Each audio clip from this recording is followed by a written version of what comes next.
ఇక నోరుంది కదా అని తోచింది మాట్లాడేస్తూ ప్రజలను అయోమయానికి గురిచేస్తున్నారు బీఆర్ఎస్ మాజీ మంత్రులు. ప్రభుత్వంపై బురద చల్లడమే టార్గెట్ గా ఏదో ఒకటి అనేస్తూ ప్రజల ఎమోషన్ తో ఆడుకుంటున్నారు. డబుల్ బెడ్రూమ్ ఇళ్లపై తలో మాట మాట్లాడుతూ అడ్డంగా దొరికిపోతున్నారు. బీఆర్ఎస్ వర్కింగ్ ప్రెసిడెంట్ మాజీ మంత్రి కేటీఆర్ 40,000 డబుల్ బెడ్రూమ్ ఇళ్లు ఖాళీగా ఉన్నాయని చెబుతుంటే, మరో మాజీ మంత్రి తలసాని శ్రీనివాస్ మాత్రం ఇవ్వటానికి ఇళ్లే లేవు, అరకొర మిగిలాయంటూ వ్యాఖ్యానించడం అటు ప్రజలనే కాకుండా కారు పార్టీ నేతలు కార్యకర్తలను కూడా విస్మయానికి గురిచేస్తుంది.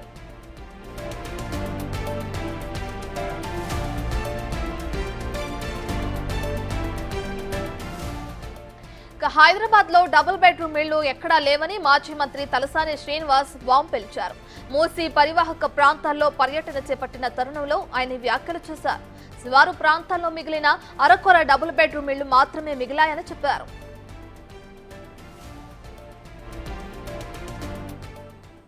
ప్రభుత్వాన్ని అడుగుతున్నా, నిజంగా 16,000 ఇండ్లు బాకీ ఉంటే ఆ వివరాలు పంపించండి, ప్రెస్ కు రిలీజ్ చేయండి. మోసం చేస్తారు ప్రజల్ని. డబుల్ బెడ్రూమ్ ఇండ్లు ఎక్కడ లేవు, అనవసరంగా మోసం చేసి ఈరోజు 16,000 ఇండ్లు మీకు రిహాబిటేషన్ చేస్తామని చెప్తున్నారు. ఎక్కడనో జియాగూడ ప్రాంతం కానీ, లేకపోతే సికింద్రాబాద్ ప్రాంతం కానీ, ఎల్బీ నగర్ ప్రాంతం కానీ, అదేవిధంగా మేడ్చల్ ప్రాంతంలో కానీ కొన్ని ఏరియాలో కట్టిన ఇండ్లలో కొన్ని ఇండ్లే మిగిలినాయి. అంటే మొత్తం కలిపితే 700-800 కూడా లేవు. కానీ వీళ్ళు 16,000 ఇండ్లు ఇస్తామని చెప్పి మోసం చేస్తూ, నేను ఈ ప్రభుత్వాన్ని డిమాండ్ చేస్తున్నా, నిజంగా 16,000 ఇండ్లు ఉంటే మీరు. ఇక రీసెంట్ గానే సిరిసిల్లలో నిర్వహించిన పార్టీ కార్యక్రమంలో పాల్గొన్న మాజీ మంత్రి కేటీఆర్ 40,000 డబుల్ బెడ్రూమ్ ఇళ్లు ఖాళీగా ఉన్నాయని చెప్పుకొచ్చారు. ఈ ప్రభుత్వానికి మనసుంటే నేను డిమాండ్ చేసినట్లు 40,000 ఇండ్లు రెడీగా ఉన్నాయి, డబుల్ బెడ్రూమ్ ఇల్లు. అవి మొదలు ఇచ్చి అలా గృహప్రవేశం చేయించు, తాళాలు ఇచ్చుడు కాగితాలు ఇచ్చుడు కాదు, గృహప్రవేశం చేయించు. వాళ్ళ ఆడికెళ్ళి మొత్తం సామాన్లు తీసుకుపోయి సర్దుకుంటాడు చెయ్యి. అట్లయినాక కావాలంటే వాళ్ళని ఒప్పించి మెప్పించి.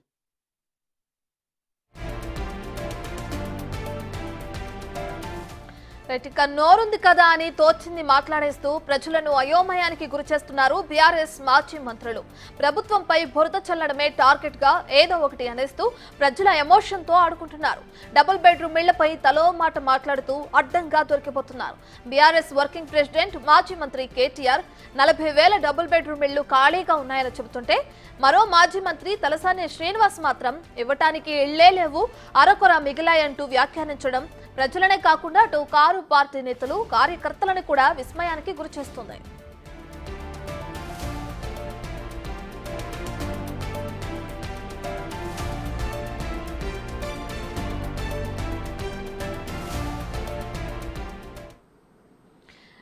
ఇదే అంశానికి సంబంధించి పూర్తి డీటెయిల్స్ మా ఇన్పుట్ ఎడిటర్ పవన్ అందిస్తారు. రైట్ పవన్, ఇప్పటికే మనం చూసుకుంటే బీఆర్ఎస్ మాజీ మంత్రులు అటు కేటీఆర్ గానీ ఇటు తలసాని శ్రీనివాస్ గానీ ఏంటి డబుల్ బెడ్రూమ్ ఇళ్ల గురించి ఒక అవగాహనతోనే మాట్లాడుతున్నారు అనుకోవచ్చా? ఒకలేమో అసలు లేవు అన్నట్టుంటే ఇటు కేటీఆర్ మాత్రం 40,000 డబుల్ బెడ్రూమ్ ఇళ్లు ఉన్నాయి అంటున్నారు.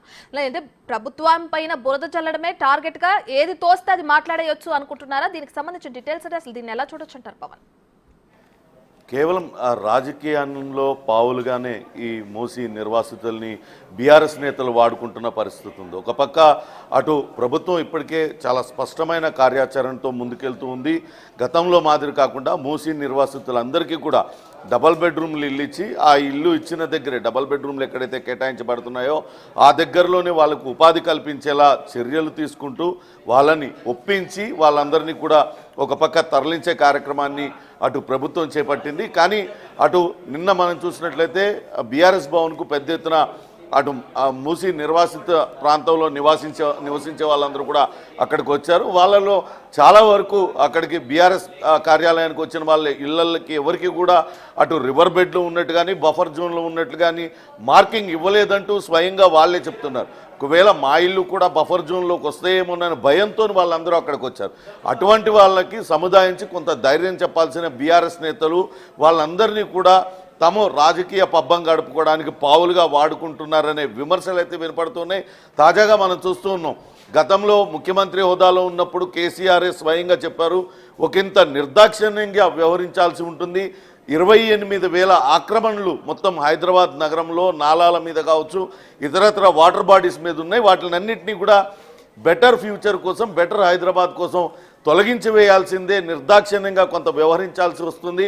కొంతమంది ఇబ్బంది పడ్డా భవిష్యత్ తరాల కోసం ఇది చేయాల్సిందేనంటూ స్వయంగా ముఖ్యమంత్రి హోదాలో కేసీఆర్ చెప్పారు. కానీ అది ఎందుకు కార్యరూపం దాల్చలేదనేది అది తెలియాల్సి ఉంది. దాన్ని అలానే అప్పుడైతే ఆ మాట కేసీఆర్ చెప్పారు.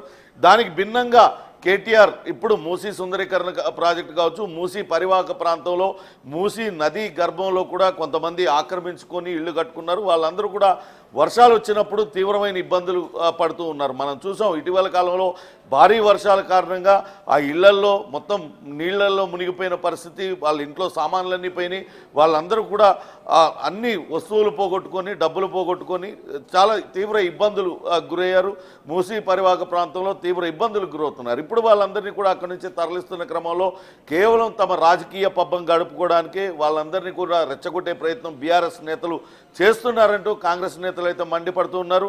ఇటీవల చెప్పారు, అటు కేటీఆర్, మాజీ మంత్రి కేటీఆర్ అటు కుకట్పల్లిలోని ఎస్టీపీలను పరిశీలించడానికి వెళ్ళిన సమయంలో కావచ్చు, అటు సిరిసిల్లలో ప్రభుత్వానికి నిజంగానే చిత్తశుద్ధి ఉంటే 40,000 ఇళ్ళు ఇప్పటికే రెడీగా ఉన్నాయి, వాళ్ళందరికీ కూడా ఇవ్వాలంటూ డిమాండ్ చేశారు. అదే విషయాన్ని వాళ్ళ సొంత పత్రిక నమస్తే తెలంగాణలో చాలా ప్రముఖంగా ప్రచురించారు.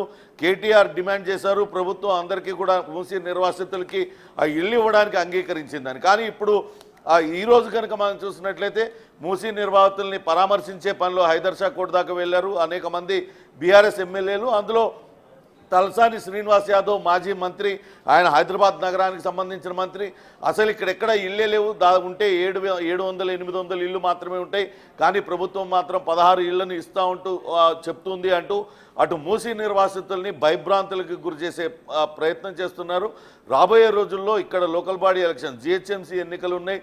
జిహెచ్ఎంసీ ఎన్నికల్లో లబ్ధి పొందడం, లేకుంటే ఇక్కడ హైడ్రాని బూచిగా చూపించి ప్రజల్లో ఒక గందరగోళ వాతావరణం సృష్టించడానికే బీఆర్ఎస్ నేతలు ప్రాధాన్యత ఇస్తున్నారు తప్పించి నిజంగానే భయాందోళనకు గురవుతున్న వాళ్ళను ఒక పక్క అధికారులు స్వయంగా ఆర్డీఓ స్థాయి అధికారులు, ఎంఆర్ఓ స్థాయి అధికారులు క్షేత్రస్థాయిలోకి వెళ్ళి మూసి నిర్వాసితులతో మాట్లాడి వాళ్ళందరినీ కూడా ఒప్పించి వాళ్ళ ఇళ్లలో సామాన్లు తీసుకొని నేరుగా వాళ్ళకి కేటాయించబడ్డ కొత్త ఇంటికి తీసుకెళ్లి వాళ్ళని దిగబెట్టి వస్తున్నారు.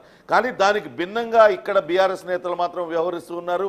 ఒకరితో ఒకరికి పొంతన లేకుండా ఎవరి నోటికొస్తే వాళ్ళు మాట్లాడి కేవలం రాజకీయంగా లబ్ధి పొందడమే అంతిమ లక్ష్యంగా చేస్తున్నారు తప్పితే నిర్వాసితుల గోడు పట్ల కానీ నిజంగానే నిర్వాసితులకి అన్యాయం జరుగుతుందా, న్యాయం జరుగుతుందా అనే దానిపైన కనీసం చిత్తశుద్ధి బీఆర్ఎస్ నేతలకు లేదంటూ కాంగ్రెస్ నేతలు అయితే విమర్శిస్తున్నారు. ఇప్పుడు చూసాం మనం కేసీఆర్ గతంలో ఖచ్చితంగా అందరినీ తొలగించాల్సిందేనంటూ ఆయన అన్నారు. దానికి భిన్నంగా కేటీఆర్ మాట్లాడారు. మొన్న కేటీఆర్ 40,000 ఇళ్లున్నాయి వెంటనే ఇవ్వాలంటూ ఆయన డిమాండ్ చేశారు. ఇప్పుడు చూస్తే అటు తలసాని శ్రీనివాస్ యాదవ్ మాజీ మంత్రి ఇళ్లే లేవంటూ కేవలం వీళ్ళందరినీ కూడా భయభ్రాంతులకు గురి చేసి ప్రభుత్వానికి వ్యతిరేకంగా రెచ్చగొట్టే కార్యక్రమం జరుగుతుంది తప్పితే ఎక్కడా కూడా వీళ్ళకి చిత్తశుద్ధి లేదనేది క్లియర్గా తెలుస్తుంది. ఒకరికొకరికి పొంతన లేదు, కేవలం రాజకీయమే అంతిమ లక్ష్యంగా వీళ్ళందరూ కూడా రెచ్చగొట్టే పని చేస్తూ ఉన్నారు.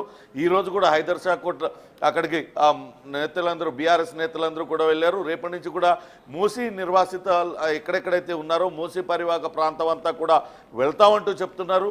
మీరు వెళ్ళండి, మూసీ నిర్వాసితులకి ధైర్యం చెప్పండి, కానీ ఇటువంటి గందరగోళపరిచే వాతావరణం కల్పించవద్దు, అవాస్తవాలను వాస్తవాలుగా చిత్రీకరించొద్దు అంటూ కాంగ్రెస్ నేతలు కూడా మండిపడుతున్న పరిస్థితి ఉంది. చూడాలి, అటు ఆ బీఆర్ఎస్ పార్టీలో కూడా భిన్న అభిప్రాయాలు వెలువడుతూ ఉన్నాయి. ఒకరి మాటను మరొకరు వినపడం, గతంలో కేసీఆర్ చెప్పిన మాటలు అటు కల్వకుంట్ల తారక రామారావు ఆయన తీసిపాడేసినట్లు మాట్లాడటం, ఇప్పుడు ఆయన మాటల్ని అటు తలసాని శ్రీనివాస్ యాదవ్ సమాచారం లేకుండా మాట్లాడటం, ఇవంతా కూడా కొంత గందరగోళ పరిస్థితి పార్టీలోనే ఉంది. కాబట్టి పార్టీలో కూడా అంతర్గతంగా దీనిపైన చర్చ జరుగుతున్న పరిస్థితి అయితే ఉంది. అసలు మార్కింగ్ లేని వాళ్ళందరూ కూడా బీఆర్ఎస్ భవన్కి వస్తే వాళ్ళందరికీ ధైర్యం చెప్పి పంపించాల్సింది, ఏదో ఇళ్ళు నిజంగానే కూల్చేస్తారన్నట్లుగా వాళ్ళందరినీ కూడా ఎందుకు భయభ్రాంతులకు గురి చేస్తున్నారంటూ ఆ సీనియర్లు అయితే తలలు పట్టుకుంటున్న పరిస్థితి. రత్న, రైట్, థ్యాంక్ యూ పవన్.